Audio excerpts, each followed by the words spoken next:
नमस्कार, खबरों की खबर में आपका स्वागत है।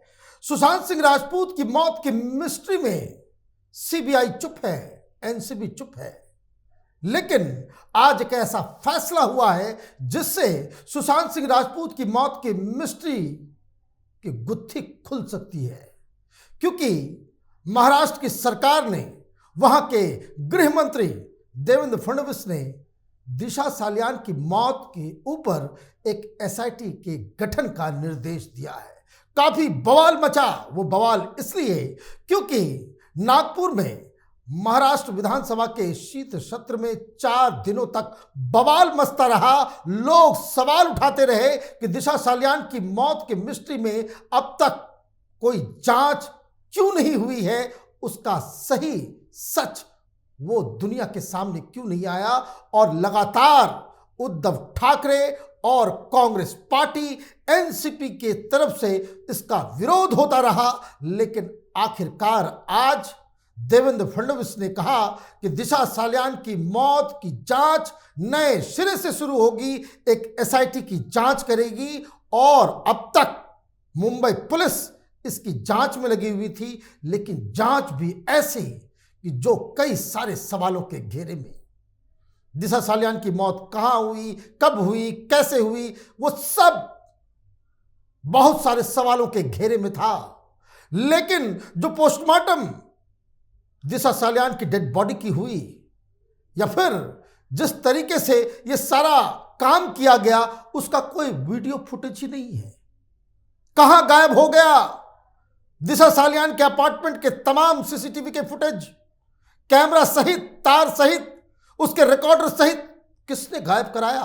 कई सारे सवाल थे, कई सारे जवाब जो देश की जनता पूछ रही थी, वो जवाब अब तक नहीं मिले। और वो इसलिए जो दुनिया भर में करोड़ों लोग सुशांत सिंह राजपूत की मौत की सच्चाई जानना चाहते थे, वो निराश हो गए, क्योंकि लोग यही कह रहे हैं कि चाबी उस मिस्ट्री की, सुशांत सिंह राजपूत की मौत कैसे हुई, कौन लोग उसके पीछे हैं, उसका सीधा सीधा कनेक्शन दिशा सालियान की मौत से है।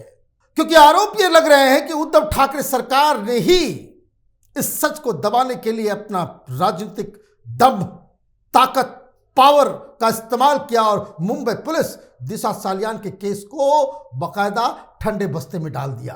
क्या हुआ असेंबली के अंदर? आज नागपुर में चल रहे महाराष्ट्र विधानसभा के शीत सत्र के चौथे दिन बीजेपी और शिंदे गुट ने दिशा सालियान की मौत का मुद्दा उठाकर आदित्य ठाकरे को घेरने की कोशिश की। इस वजह से विधानसभा में इतना जबरदस्त हंगामा हुआ कि 3 बार विधानसभा का सत्र स्थगित करना पड़ा। नितेश राणे, भरत गोगावले, माधुरी मिसाल, मनीषा चौधरी, भारती लवेकर ने मांग की कि दिशा सालियान की मौत 9 जून 2020 की मौत कैसे हुई, इसका खुलासा करने के लिए एसआईटी की स्थापना की जाए और फिर से जांच शुरू की जाए। देवेंद्र फडणवीस ने एसआईटी गठन की मांग मान ली। मतलब अब एक एसआईटी का गठन होगा जो नए सिरे से इन तमाम चीजों का इन्वेस्टिगेशन करेगी। जैसे ये फैसला लिया गया, कांग्रेस पार्टी, उद्धव ठाकरे गुट और एनसीपी मानो बिलबिला उठी।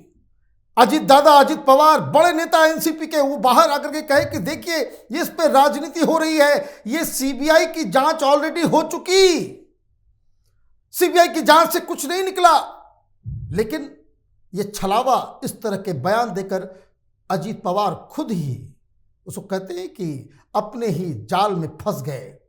क्योंकि सीबीआई, ईडी, जो तमाम चीजें जो महाराष्ट्र के अंदर में जितनी भी जांच चल रही है, वो तमाम चीजों की जांच तो हो रही है, लेकिन दिशा सालियान की मौत, इसकी जांच सीबीआई ने अब तक नहीं की, क्योंकि ये कोर्ट की तरफ से उनको आदेश ही नहीं मिला। ये कभी आदेश ही नहीं मिला कि वो दिशा सालियान की मौत की भी जांच करे। इसकी जांच तो मुंबई पुलिस कर रही थी, और मुंबई पुलिस उस वक्त अघाड़ी सरकार के दबाव में थी, यही तो आरोप है। और इसलिए नीतीश राणे ने जवाब में क्या कहा? विपक्ष जनता को कंफ्यूज करने की कोशिश कर रहा है। सुशांत सिंह राजपूत के केस में जांच सीबीआई के पास थी। दिशा सालियान की मौत की जांच मुंबई पुलिस कर रही है, जो तत्कालीन ठाकरे सरकार के दबाव में काम कर रही थी। आज तक नहीं बताया गया कि 8 जून की पार्टी के बाद जो दिशा की मौत हुई, उस पार्टी में एक राजनेता की वहां मौजूदगी थी। वो नेता कौन है? दिशा सालियान की बिल्डिंग का सीसीटीवी फुटेज क्यों गायब कर दिया गया? बीजेपी और शिंदे गुट के नेताओं ने सवाल किया है कि दिशा सालियान की पोस्टमार्टम रिपोर्ट का खुलासा कहां है? जब कपूर अस्पताल में पोस्टमार्टम हो रहा था तो वहां भी सीसीटीवी फुटेज कैसे गायब हो गया? हर जगह निशान गायब हो रहे थे। और सबसे बड़ी बात, जो प्राइमा फेसी, जो वहां दिशा सालियान के अपार्टमेंट में रहने वाले लोगों ने बताया, वहां के गार्ड ने बताया कि छत से कोई आत्महत्या करेगा तो उसकी बॉडी बिल्डिंग के बेस से 14 फीट बाहर, अपार्टमेंट के बाउंड्री वॉल के बाहर, रोड के किनारे न्यूड कैसे मिलेगा? कोई व्यक्ति आत्महत्या करने जाएगा, कपड़े खोल के आत्महत्या करेगा? कहां है वो गार्ड्स जिन्होंने सबसे पहले उस बॉडी को देखा? कहां गया अपार्टमेंट का तमाम सीसीटीवी फुटेज? वो भी गायब। जो लोग उठा करके लेके गए उनका कोई बयान नहीं, उनसे कोई पूछताछ नहीं। पोस्टमार्टम में जरूरी है कि उसकी वीडियोग्राफी हो। किसने की वीडियोग्राफी? वीडियो है कहां? हर जगह सबूत को मिटाए गए और यही सबसे बड़ी मिस्ट्री है। और ये जो आरोप शुरू से लगाए जा रहे थे कि वो नेता कौन है, ये नीतीश राणे और तमाम लोग आदित्य ठाकरे का नाम ले रहे हैं। वो ये कह रहे हैं कि भाई सुशांत सिंह राजपूत की जो गर्लफ्रेंड, तथा कथित गर्लफ्रेंड रिया चक्रवर्ती, उसने फोन पे एयू नाम के व्यक्ति से 44 बार बातचीत की। हालांकि एक प्रायोजित, स्पॉन्सर्ड, एक हिट जॉब, एक इंटरव्यू जो राजदीप सरदेसाई ने रिया चक्रवर्ती से लिया, उससे ये सवाल पूछा गया कि भाई ये एयू कौन है, तो कोई बताया कि भाई कोई अनाया उदास उसके मित्र है, उससे 44 बार उसने बातचीत की थी। और ये मसला वहीं पे दब गया। अब उद्धव ठाकरे गुट की तरफ से वो वीडियो जारी किया जा रहा है। बताया जा रहा है कि ये एयू आदित्य उद्धव ठाकरे नहीं बल्कि अनाया उदास है। सवाल ये है कि एक मसला उठता है, एक एक्टर अगर इनके हिसाब से ही चले आत्महत्या करता है, सरकार के लोग इतने विचलित क्यों हो जाते हैं? सचिन वाजे को अचानक से इस केस के पीछे क्यों लगाया जाता है? वैसे वैसे लोग जिनकी इतिहास, जिनका पिछला कारनामा वो बड़ा ही संदिग्ध रहा है, वो एक्टिव क्यों हो जाते हैं?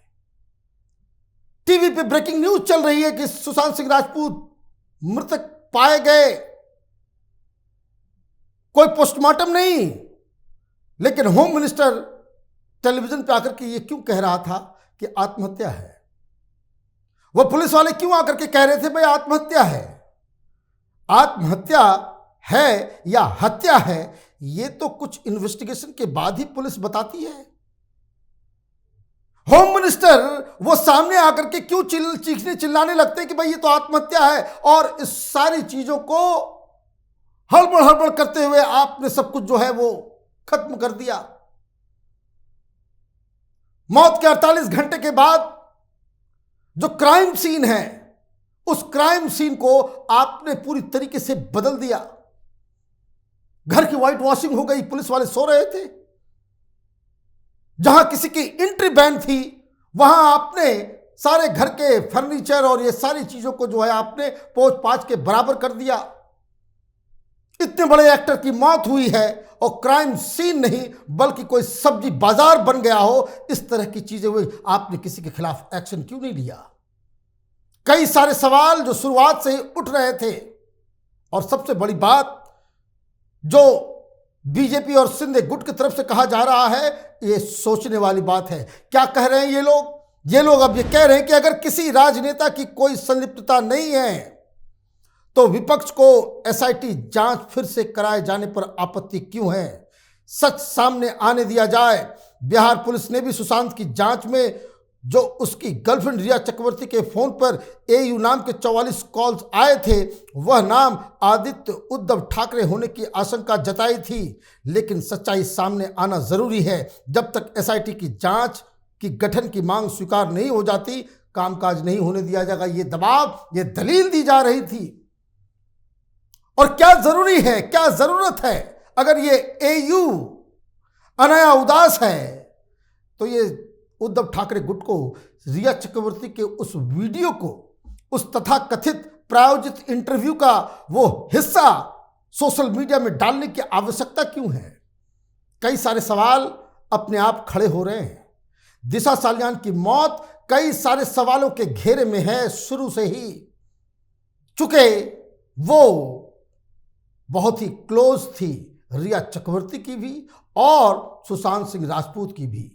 और कई सारे बातें, कई सारी चीजें कि उसकी मौत के बाद लगातार सुशांत सिंह राजपूत अपने दोस्तों को फोन करके ये कह रहे थे कि वो लोग मुझे भी नहीं छोड़ेंगे। तो वो लोग कौन हैं? इस सवाल का जवाब सीबीआई के पास तो है, लेकिन चुप बैठी हुई है। मसला ड्रग्स का भी आया। ड्रग्स के केस में किस तरीके से रिया चक्रवर्ती, उसका भाई और तमाम लोग किस तरीके से सुशांत सिंह राजपूत के घर को ड्रग पेडलिंग का एक अड्डा इन लोगों ने बना दिया था सुशांत सिंह राजपूत की जानकारी के बगैर, ये सब खुलासे हो चुके हैं। लेकिन मुख्य सवाल, जो सबसे बड़ा सवाल है कि दिशा सालियान की मौत के पीछे कौन था और दिशा सालियान की मौत और सुशांत सिंह राजपूत की मौत में क्या रिश्ता है, ये एसआईटी को बताना होगा। वक्त कम है। वक्त कम इसलिए है क्योंकि जनता का विश्वास इस केस में मोदी सरकार, उसकी सीबीआई, उसकी एनसीबी से उठ चुका है। लोगों को लगता है कि अगर आप पैसे वाले हैं, राजनीतिक कनेक्शन वाले लोग हैं, अगर आपके पास इतना ज्यादा, उसको कह सकते हैं कि साख है कि आप सिस्टम को तोड़ मरोड़ सकते हैं, तो आप इस तरह के काम को कर गुजर सकते हैं और आपका कोई बाल बांका नहीं कर सकता। तो स्वागत करना चाहिए देवेंद्र फडणवीस के इस फैसले का कि कम से कम एक नए तरीके से, नई शुरुआत से इसकी जांच शुरू होगी और आशा रखनी चाहिए कि सच दुनिया के सामने आज न कल जरूर आएगा। आप देखते रहिए कैपिटल टीवी। हमारे वीडियोस को लाइक कीजिए, शेयर कीजिए और हमारे चैनल को सब्सक्राइब कीजिए। धन्यवाद।